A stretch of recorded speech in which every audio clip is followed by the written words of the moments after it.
Assalamualaikum warahmatullahi wabarakatuh. Sampurasun Arsnesia yang ada di seluruh pulau Nusantara. Senang sekali hari ini saya Kang Dasrun.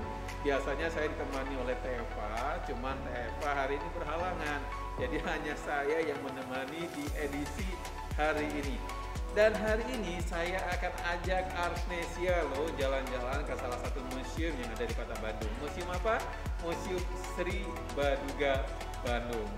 Nah, tentu Anda penasaran bagaimana keseruan perjalanan saya di Museum Sri Baduga. Ikuti perjalanan saya dan jangan kemana-mana, masih di program Modul Nusantara Arts University.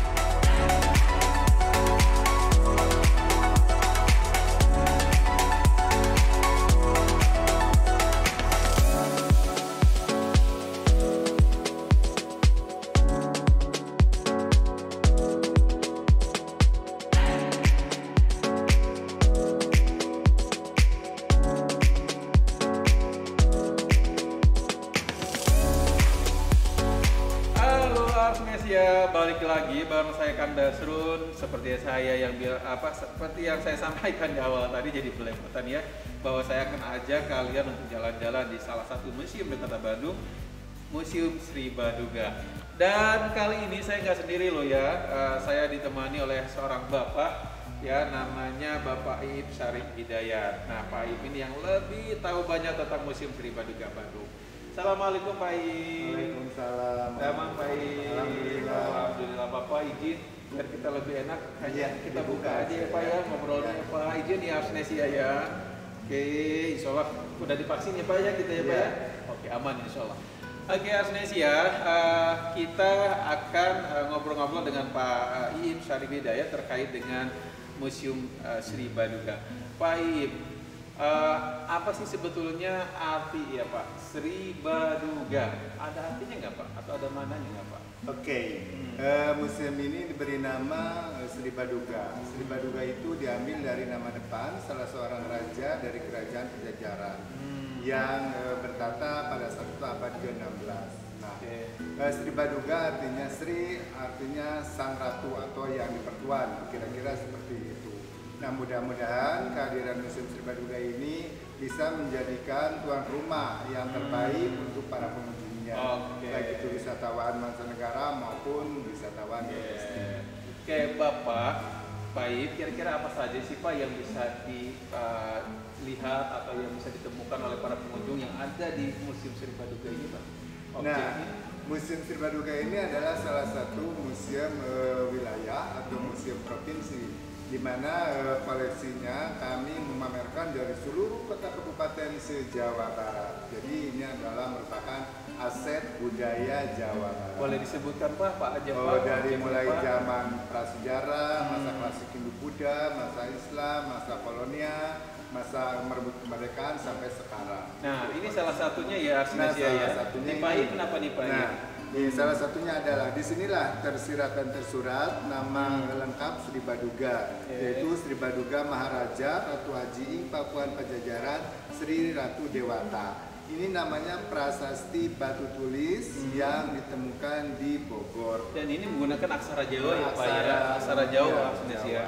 Kalau saya sih nggak bisa baca, tapi yang jelas Pak Iip lancar di luar kepala. Oke Pak Iip, selain berbagai objek yang bisa dilihat oleh pengunjung di Museum Sri Baduga ini, sih sebetulnya apa yang ingin ditanamkan kepada para generasi milenial atau anak-anak muda yang berkunjung di sini Pak?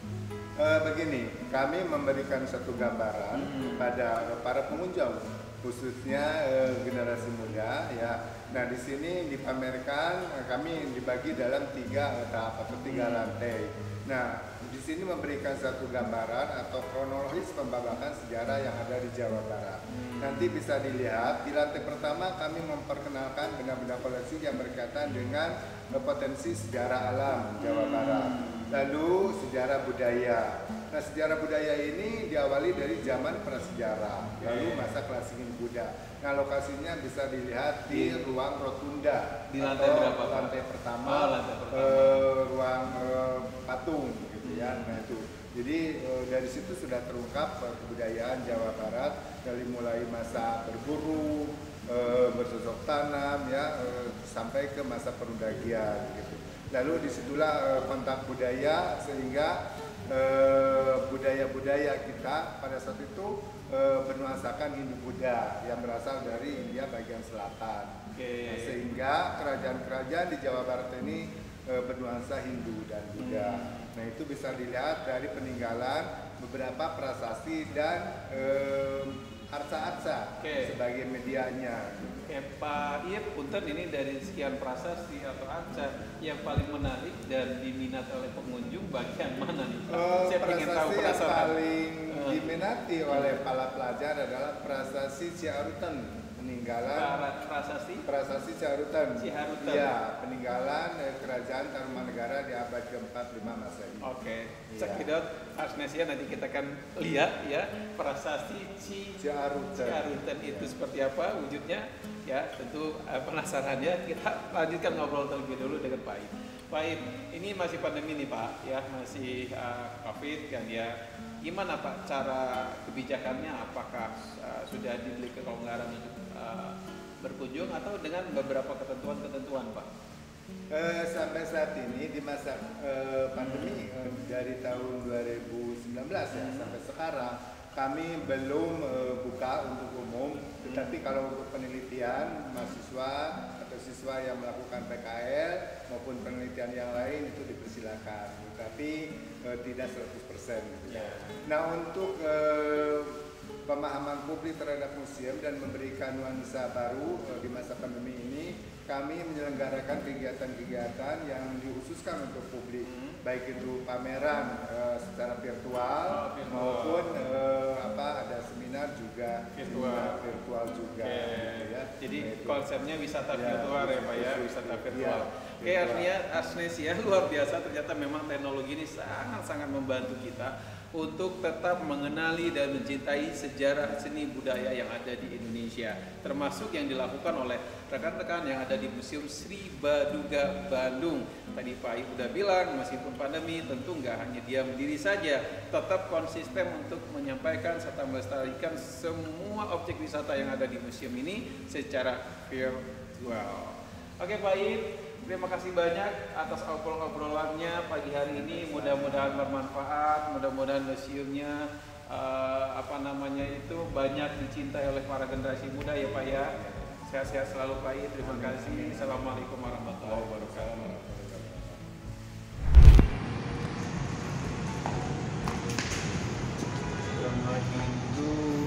Hindu-Hinduism, situs Batu Jaya.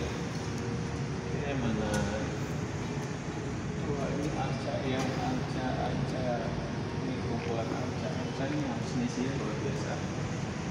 Dan semua yang ada di sini ini semua arca semua. Dari antara saya juga gak ngerti banyak banget namanya, arca kepala Buddha,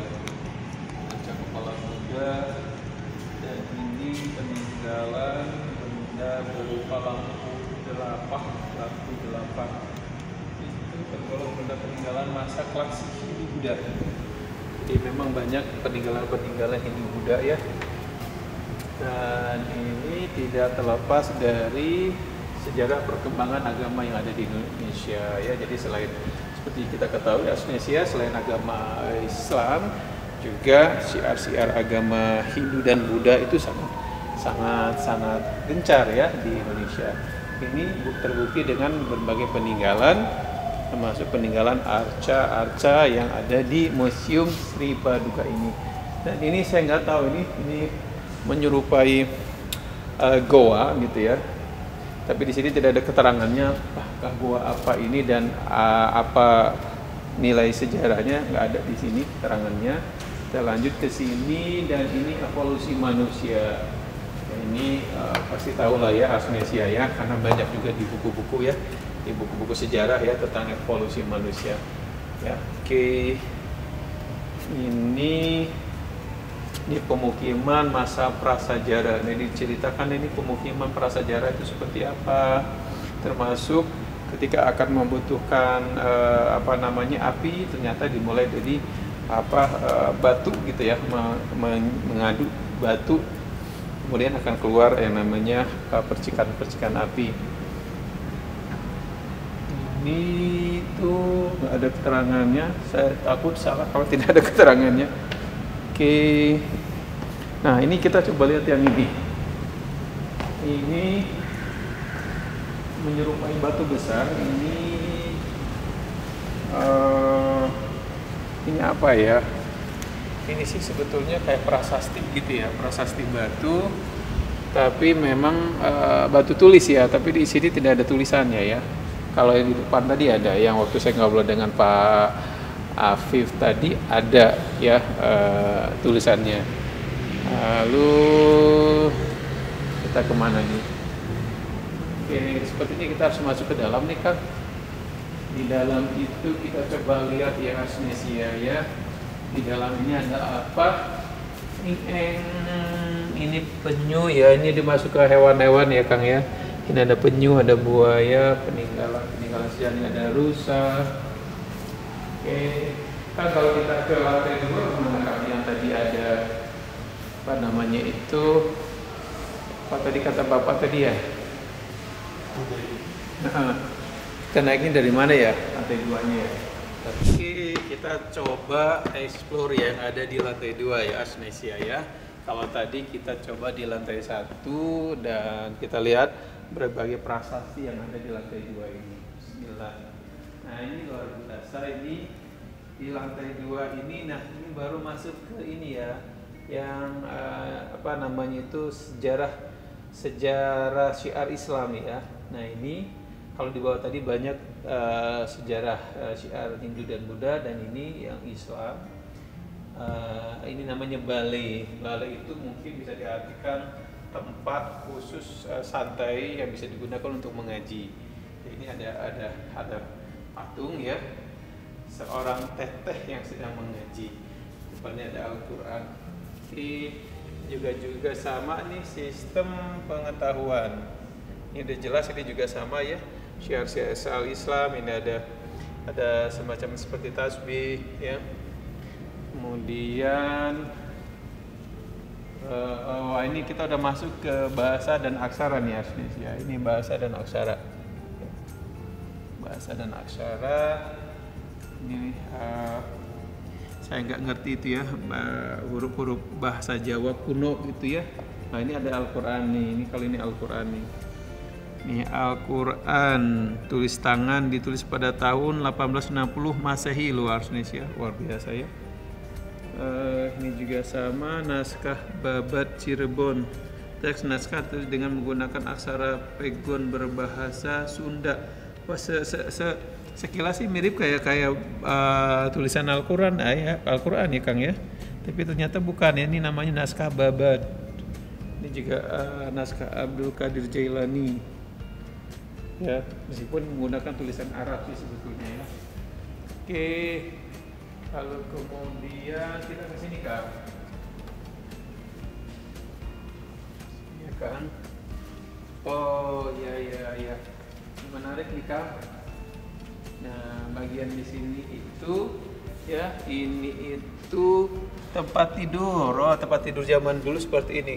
Jadi Asnesia memang di Sri Baduga ini semuanya komplit ya, mulai dari bahasa, lalu kemudian arca-arca, lalu kemudian sumber-sumber daya yang pernah ada di sejarah Indonesia begitu ya, termasuk syiar agama. Dan ini salah satu tempat tidur zaman dulu seperti ini Kang Dendi. Jadi tempat tidur zaman kuno itu seperti ini ya, dan luar biasanya sekarang itu banyak dimunculkan lagi gitu ya, tempat tidur antik seperti ini. Dari yang bahannya subsan dari kayu jati biasanya. Nah, ini sepertinya busana santana. Jadi santana itu istilah untuk menyebut golongan bangsawan kecil pada masyarakat Sunda. Jadi memang ini khusus dipakai oleh masyarakat Sunda, suku Sunda ya. Tapi tidak semuanya bisa pakai Kang. Ini khusus yang golongan bangsawan seperti itu ya. Oke, kalau sebelah sini Kang, dan ini coba kita lihat ya, Asnesia. Jadi saya ditemani oleh Kang Dandi saja ya, harusnya dengan Teva, tapi karena Teva lagi berhalangan. Ini busana menak. Jadi busana menak itu antara masyarakat Jawa Barat dengan bangsa asing mengakibatkan adanya perpaduan antara kebudayaan lokal dengan budaya asing, khususnya Hindia Belanda. Oke, jadi terciptalah seperti ini ya. Sekilas sih kayak pakaian Jawa ya, Jawa Timur atau Jawa Tengah begitu ya. Seperti itu. Tapi disebutnya di sini adalah busana menak. Menak itu artinya apa ya? Bangsawan sih sebetulnya ya. Istilah lain dari bangsawan. Nah, ini keren nih. Oh ini dulu Kang, biar kita tuntasin nih Kang. Pakaian-pakaian Kang. Nah, ini busana pengantin Sukapura adalah nama Kabupaten Tasikmalaya. Jadi ini salah satu pengantin, maksud saya pakaian pengantin suku Sunda ya Kang ya, yang ada di Tasikmalaya seperti ini. Tuh. Keren ya. Sangat lengkap. Jadi Arsnesia kalau main ke Bandung rugi banget kalau kita tidak mengunjungi Museum Sri Baduga. Karena apa? Karena komplit semuanya ada di sini. Nah, ini kita masih lanjut di temanya terkait dengan busana. Ini busana pengantin Karawang. Ini Karawangan nih Kang. Ini nih busana Karawangan nih Kang. Lalu kemudian sebelahnya ini ada busana pengantin Abah-Abah Bondan. Busana pengantin Abah-Abah Bondan dikenakan oleh masyarakat umum di Cirebon. Oke, ini teman-teman kita yang di Cirebon nih, hai Cirebon. Ini pakaian yang dipakai oleh orang-orang Cirebon. Kalau yang sebelumnya ada di Karawang. Nah ini yang terakhir, gelas nih pakaian pengantin, pakaian pengantin Sumedang. Nah ini Arsnesia. Kalau pengen tahu pakaian pengantin Sumedang seperti apa, ternyata meskipun masih ada di satu wilayah Jawa Barat di Arsnesia, tapi pakaian pengantinnya beda-beda loh. Luar biasa, saya sampai speechless. Indonesia itu sangat kaya dengan seni dan budayanya ya. Dari pakaian pengantin saja sudah beraneka ragam dan cantik-cantik dan lucu-lucu ya, luar biasa. Dan ini kalau yang ini Sumedang dan ini pengantin Cirebonan. Tuh. Keren ya, kayak raja dan ratu. Oke, kita tinggalkan pakaian pengantin, kita coba ke sebelah sini. Ini mahkota Ibu Padi. Oke, kita lanjut aja Kang di sebelah sini. Saya nggak tahu ini, ini sepertinya ini ya, apa namanya itu perahu ya, yang buat padi Pak. Oh sorry ya, Kang Dani ternyata lebih tahu ini buat padi itu loh, apa namanya itu, buat bajak sawah. Yes, buat ini ya padi ya, buat jadi beras itu ya, pada lesung ya. Oke, ini lesung nih, Arsnesia lesung untuk mengolah padi menjadi beras. Zaman dulu itu seperti ini sebelum adanya mesin atau teknologi. Oke Kang, kita lanjut aja Kang, sini Kang. Bismillah.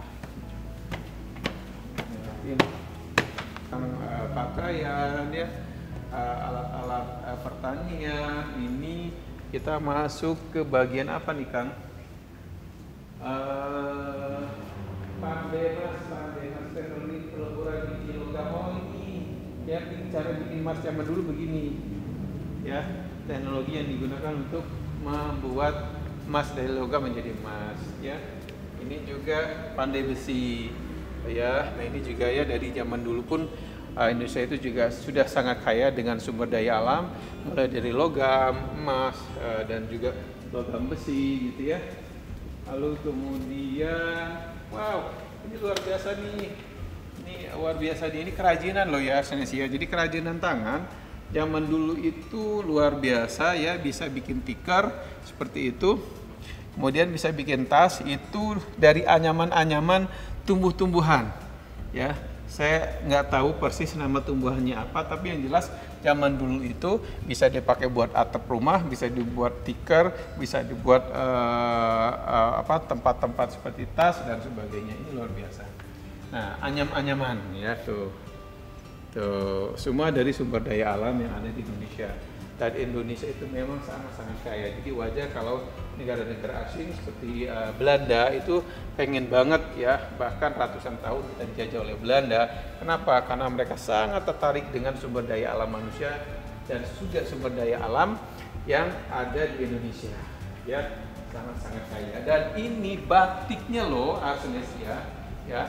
Jadi dari zaman dulu tuh memang batik itu peninggalan sejarah, dari bagian dari peninggalan sejarah Indonesia loh. Jadi jangan sampai loh ya ada negara lain yang mengklaim bahwa batik itu salah satu pakaian atau kerajinan mereka. Kenapa? Ini buktinya salah satunya ya, bahwa batik itu memang dari zaman dulu sudah dibuat atau sudah lahir di negara kita tercinta, negara Indonesia.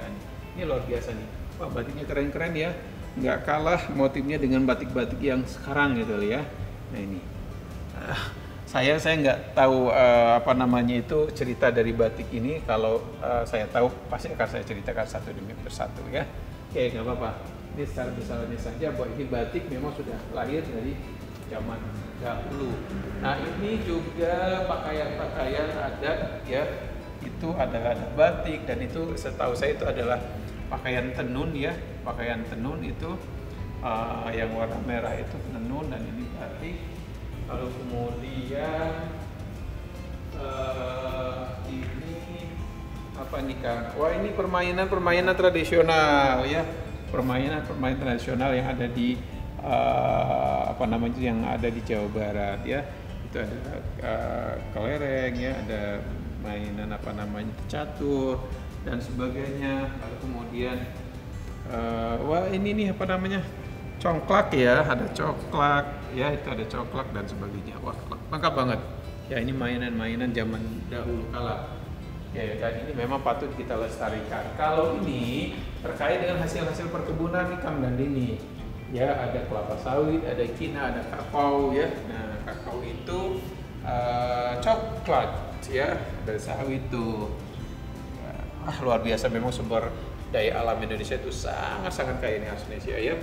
Ini dari hasil perkebunan aja luar biasa. Karet, kakao, cengkeh, kopi, lada ya, lada hitam, lada putih, itu luar biasa ya, lengkap di Indonesia ya.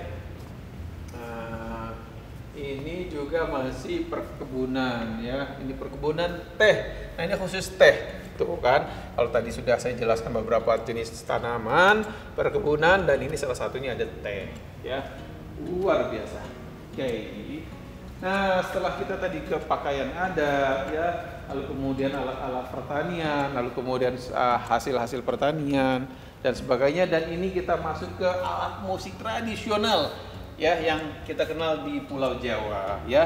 Ini apa artinya nih? Gamelan, degung, gamelan ya. Ini lalu kemudian kalau ini apa Kang? Kang ini tahu nggak? Bisa bantu saya? Apa satu set ya gamelan ini ya? Ini ya, seperti satu set ya Indonesia ya. Jadi yang seperti gamelan ini berbagai ini ya. Ada bonangna, ada jenglongnya, ada packingnya, ada penerus kendang dan gongnya. Gong yang besar itu. Oh ya benar, ini ya, ini Indonesia ya, tuh ini jenis-jenisnya nih, tuh. Oke. Lalu kemudian sepertinya kita, oh ini sepertinya tokoh ya, tokoh yang ada di tokoh wanita yang ada di Pulau Jawa. Ada siapa nih Kang? Ada Titim Fatimah. Oke, sekarang kita mengenal salah satu tokoh atau bisa disebut sebagai sejarawati ya. Ini ada Titim Fatimah yang sebelah sini, lalu kemudian yang ini ada Upit Sarimanah, itu dia hidupnya diabadikan sebagai pesinden Sunda. Oh, jadi seniman dia, seniman di Indonesia, pesinden Sunda dari usia 4 tahun loh ya, dia sudah jadi pesinden. Lalu kemudian kalau Siti Fatimah ini dia asli dari Subang, bakat dalam ngawi. Ngawi itu pada usia masuk sekolah orang tua tiba-tiba pindah ke Subang ya, Siti Fatimah. Oke, ngawi itu apa Kang tadi ya? Ngawi di sini nggak ada penjelasan kayaknya gitu Pak. Kayak nyinden juga. Oke, jadi ini berarti Siti Fatimah maupun Sarimana ini adalah ini Indonesia seniman. Ya, seniman asal kota Bandung. Oke ya, luar biasa. Dan ini sepertinya baju yang pernah dipakai oleh beliau ya. Iya. Masa hidupnya ya. Oke. Lengkap banget nih Kang, Indonesia. Nah ini namanya wayang golek. Nah, ki wayang golek itu iki ya.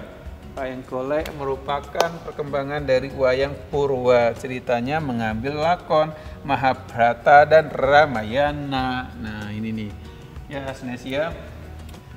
Jelas saya tidak tahu satu persatu. Jadi tokoh-tokoh dari wayang golek ini atau mungkin Kang Dandi tahu ini tokoh-tokoh wayang golek? Nggak tahu ya. Oke, kita skip saja ya. Ya takutnya salah lagi ya. Nah ini apa nih ya?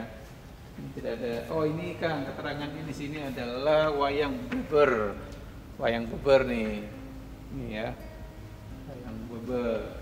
Nah ini kita masih di alat musik tradisional yang ada di Jawa Barat.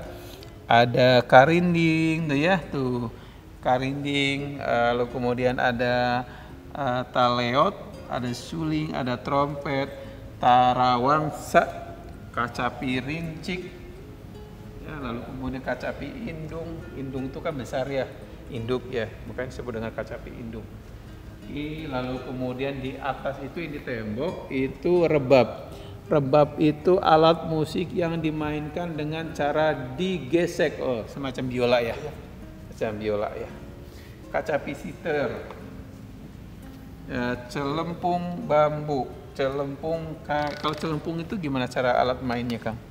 Dipukul. Oh dipukul. Kang Dadi mah asli orang Jawa Barat jadi paham ya. Gong buyung. Nah ini gong buyung.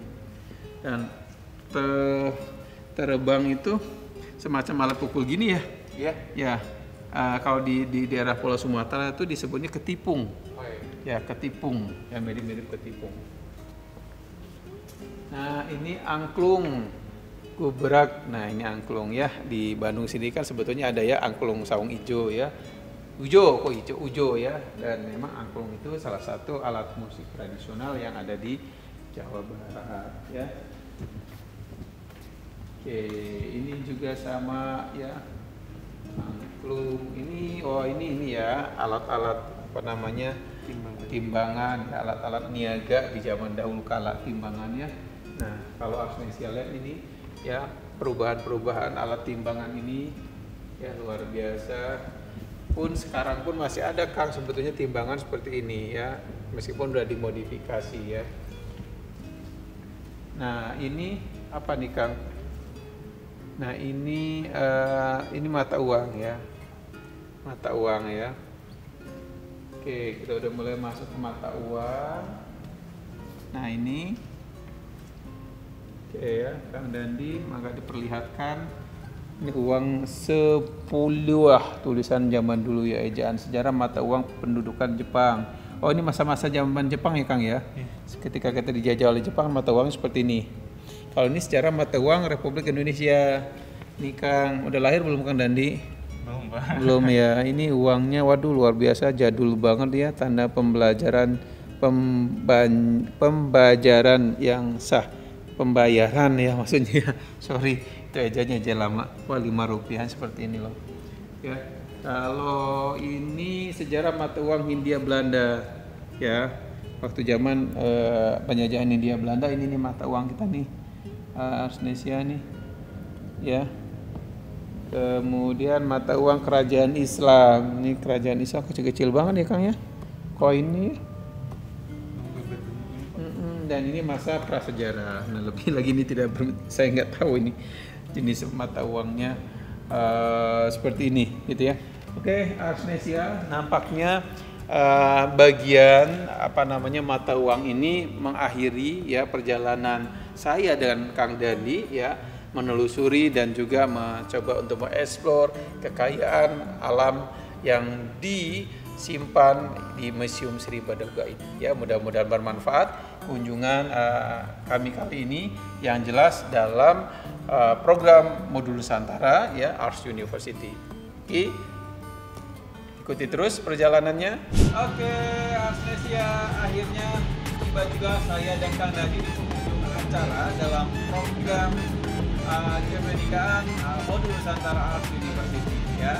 Tak terasa dan tentu cukup melelahkan hari ini karena saya dan Kang Dandi sudah mencoba untuk menjelajahi dan mengeksplor semua yang ada di Museum Sri Baduga ini. Dan ternyata memang Arsnesia ya, Indonesia itu sangat-sangat kaya dengan yang namanya seni budaya ya. Ini baru Jawa Barat loh ya, belum seluruhnya ya, mulai dari pakaian adatnya, mulai peninggalan dari alat-alat apa namanya itu pertaniannya, lalu kemudian belum lagi alat-alat musik tradisionalnya dan sebagainya, sangat-sangat lengkap. Jadi sangat rekomendasi banget buat Arsnesia yang nanti main ke Bandung, jangan lupa untuk berkunjung di Museum Seni Baduga. Lokasinya itu tepatnya ada di Jalan Petaya, tidak jauh dari alun-alun lapangan Tegalega, Bandung.